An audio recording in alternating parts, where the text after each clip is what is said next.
अस्सलाम वालेकुम गाइस, मेरा नाम है बिलाल और आज की मेरी इस वीडियो का टॉपिक है numerical problems of limiting reactant. तो अगर आप मेरे इस चैनल पर नए हैं तो प्लीज़ इसको सब्सक्राइब कीजिए और बेल आइकन को क्लिक करना मत भूलिए।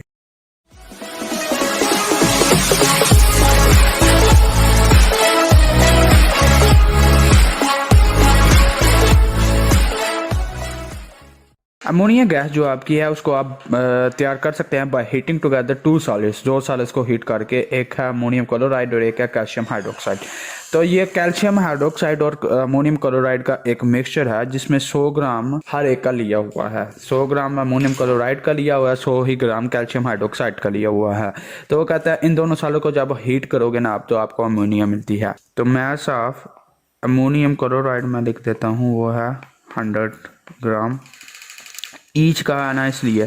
तो और मैस ऑफ कैल्शियम हाइड्रोक्साइड में ले लेता हूँ, वो भी 100 ग्राम। पहले नंबर पे आपने कैलकुलेट करना number of grams of ammonia produce, यानी कि मैस ऑफ अमोनिया आपने फाइंड आउट करना है। दूसरे नंबर पे वो कहता है calculate the excess amount of reagent left unreacted. जो एक तो लिमिटिंग रिएक्टेंट होता है और एक एक्सेस में होता है। जो एक्सेस में है वो कितना एक्सेस में है वो फाइंड आउट करना है, एक्सेस अमाउंट आपने फाइंड आउट करनी है। ये जो न्यूमेरिकल प्रॉब्लम है ये लिमिटिंग रिएक्टेंट के मुतल्लिक है। तो जब भी लिमिटिंग रिएक्टेंट से रिलेटेड कोई भी न्यूमेरिकल आए तो सबसे पहले आपको लिमिटिंग रिएक्टेंट को फाइंड आउट करना होता है। लिमिटिंग रिएक्टेंट को फाइंड आउट करना है, उसके लिए आपको एक केमिकल इक्वेशन की जरूरत होती है जो कि गिवन है। और केमिकल इक्वेशन से जब आप डील करते हैं तो मोल्स में करते हैं। तो जो आपको मैथ दिया हुआ है उसको मोल्स में कन्वर्ट करो। तो पहला स्टेप हमारा होगा मोल्स में कन्वर्ट करना। मैथ दिया हुआ है तो मोल्स में किसी भी चीज़ को कन्वर्ट करना, उसका फार्मूला है moles is equal to mass over molar mass. अगर मोल्स अमोनियम क्लोराइड को फाइंड आउट करने हैं तो उसके लिए उसका मैस कितना है, 100 है। उसका मोलर मैस कितना है वो हमने फाइंड आउट करना है। तो मोलर मैस उसका इस तरह आएगा, नाइट्रोजन का मैस होता है 14 और हाइड्रोजन के 4 हैं, 4 × 1 और क्लोरीन का 35.5 होता है। इतना जो आपका आंसर आएगा वो 53.5 होगा।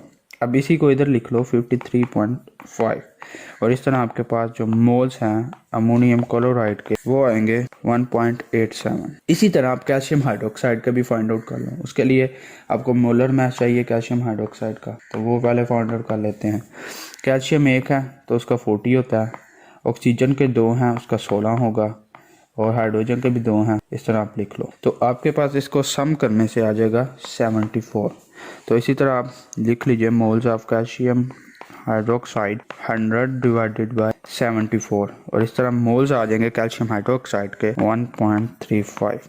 मोल्स हमने फाइंड आउट कर ली है। अब नेक्स्ट स्टेज हमारी होगी कि आप लिमिटिंग रिएक्टेंट को फाइंड आउट करो। उसके लिए आपको केमिकल इक्वेशन की जरूरत है और वो दी हुई है। केमिकल इक्वेशन ये है, 2 अमोनियम क्लोराइड के 2 मोल्स जो हैं वो रिएक्ट करते हैं कैल्शियम हाइड्रोक्साइड के 1 मोल से और कैल्शियम क्लोराइड बना देते हैं, अमोनिया बनाते हैं और 2 मोल्स ऑफ वाटर बनाते हैं। अब हम देखते हैं कि इन दोनों में से कौन सा लिमिटिंग रिएक्टेंट है। अपने करना यह है कि अमोनियम क्लोराइड को कंपेयर करो प्रोडक्ट से अमोनिया से और कैल्शियम हाइड्रोक्साइड को भी प्रोडक्ट से कंपेयर कर लो।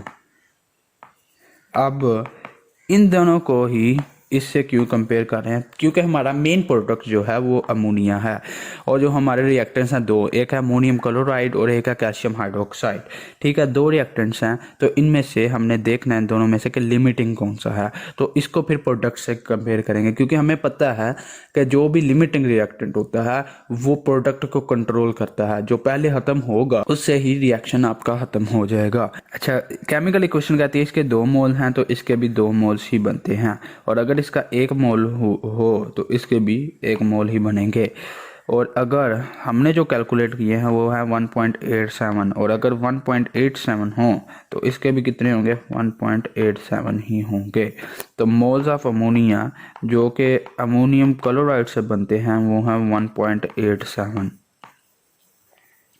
और अगर इससे देखें इसका 1 मोल हो तो अमोनिया के 2 बन रहे हैं, लेकिन हमारे पास तो इसके 1.35 मोल हैं। तो 1.35 मल्टीप्लाई बाय 1 और 2 मल्टीप्लाई बाय 1.35 तो ये 1.35 आ जाएगा और ये आ जाएगा 2.7। तो ये कहता है कि मोल्स ऑफ अमोनिया जो बनेंगे कैल्शियम हाइड्रोक्साइड की, अगर 100 ग्राम इस्तेमाल हो तो ये हैं 2.7 मोल। ठीक है, अब मेरी बात सुने, यहाँ पे एक चीज़ काबिल तवज्जो है। सारे मोल कैल्शियम हाइड्रोक्साइड के अगर सारे मोल्स ख़त्म हों तो इतने बनते हैं अमोनिया के, और अगर कैल्शियम अमोनियम क्लोराइड के सारे ख़त्म हो तो 1.87 बनते हैं। अब मुझे ये बताएं कि ज़्यादा अमाउंट अमोनिया की किससे बन रही है? कैल्शियम हाइड्रोक्साइड से, क्योंकि वो एक्सेस में थी इसलिए वो ज़्यादा बना रही है, जबकि जो अमोनियम क्लोराइड है वो एक्सेस में नहीं है, तो इसीलिए उसने कम अमाउंट में अमोनिया बनाया है। और जब ये ख़त्म हो जाएगी तो रिएक्शन स्टॉप हो जाएगा, प्रोडक्ट बनना ख़त्म हो जाएगा। तो जो कोई भी कम मोल्स बनाएगा प्रोडक्ट के, वही आपका लिमिटिंग रिएक्टेंट होता है। तो इसके में कम अमाउंट ऑफ प्रोडक्ट बनी है अमोनियम क्लोराइड से, तो यही हमारा लिमिटिंग रिएक्टेंट होगा।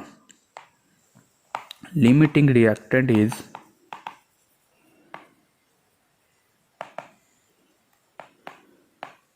अमोनियम क्लोराइड, क्योंकि इसने कम अमाउंट में प्रोडक्ट यानी कि अमोनिया बनाया है।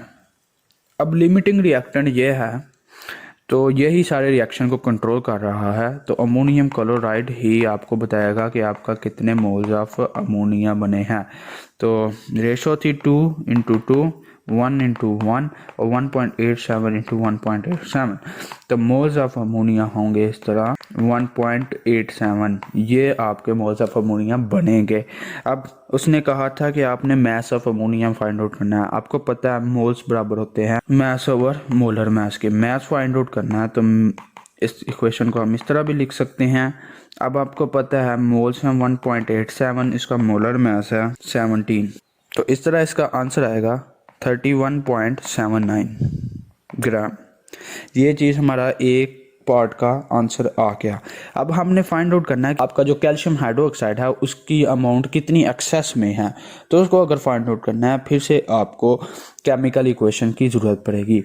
आपने लिमिटिंग रिएक्टेंट को कंपेयर करना है कैल्शियम हाइड्रोक्साइड से। ये क्यों कर रहे हैं? क्योंकि लिमिटिंग रिएक्टेंट ने जब ख़त्म हो जाना है तो रिएक्शन ने स्टॉप होना है, तो बाकी जो कैल्शियम हाइड्रोक्साइड है वो एक्सेस में बच जाएगी। ठीक है, तो जितनी अमोनियम क्लोराइड से रिएक्ट करेगी वो तो यानी कि होगी ना रिएक्ट, लेकिन जो बच गई वो होगी हमारी एक्सेस अमाउंट। ठीक है, देखिए रिएक्शन हो रहा है, अमोनियम क्लोराइड मिल रहा है कैल्शियम हाइड्रोक्साइड से। ठीक है, अगर इसके 2 मोल्स इस्तेमाल हो रहे हैं उसका 1 हो रहा है। ठीक है, यानी कि अगर 2 मोल्स अमोनियम क्लोराइड के calcium hydroxide 1 mole of calcium hydroxide के पास आएंगे तो वो 2 मोल्स ऑफ अमोनिया बनाएंगे। ठीक है, लेकिन अगर मैं इसको 2 मोल्स दे देता हूँ, ठीक है, तो फिर क्या होगा, ये 2 मोल इसके पास आएंगे, इससे 1 लेंगे और 1 जो है वो एक्सेस में बच जाएगा।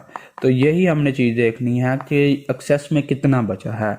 ठीक हो गया, तो उसके लिए हम देखते हैं कि कितने मोल्स अमोनियम क्लोराइड के हैं। इसके हैं 2 और इसका था 1। ठीक है, अगर यहाँ पे मैंने 1 लाना है तो उसके लिए 2 से डिवाइड कर दूंगा तो ये 1/2 बन जाएगा।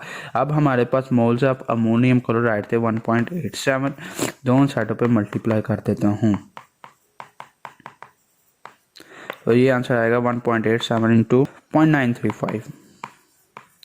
ये है मोल्स ऑफ कैल्शियम हाइड्रोक्साइड जो कि इस्तेमाल हुए हैं। 1.87 मोल्स ऑफ अमोनियम क्लोराइड थे, वो 0.935 कैल्शियम हाइड्रोक्साइड के पास के, तो moles of calcium chloride reacted आ गए कि जिन्होंने रिएक्शन में हिस्सा लिया वो हैं 0.935।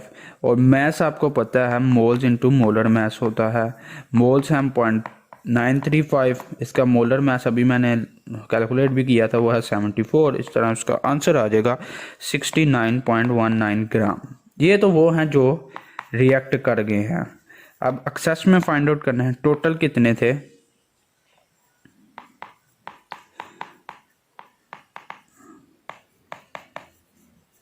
टोटल थे 100, 100 में से जो रिएक्ट किए वो थे 69.19, और जो इनका जो डिफरेंस होगा वो होंगे जिन्होंने रिएक्ट नहीं किया, और वो है 30.81। और हमने एक्सेस इसमें इसलिए डालते हैं ताकि जो आपका अमोनियम क्लोराइड है वो सारे का सारा इस्तेमाल हो जाए रिएक्शन में, और उसके सारे का सारा ख़त्म हो जाए जितना भी हमने प्रोवाइड किया हुआ है। दूसरे नंबर पे आपका रेट ऑफ रिएक्शन, आपकी रिएक्शन की स्पीड बढ़ सके। तो उम्मीद करता हूँ आपको आज के लेक्चर की समझ आ गई होगी। तो अगर आपको मेरे समझाने का अंदाज़ पसंद आया है तो प्लीज़ इस वीडियो को लाइक कीजिए, शेयर कीजिए, और सब्सक्राइब करना मेरे चैनल को मत भूलिएगा।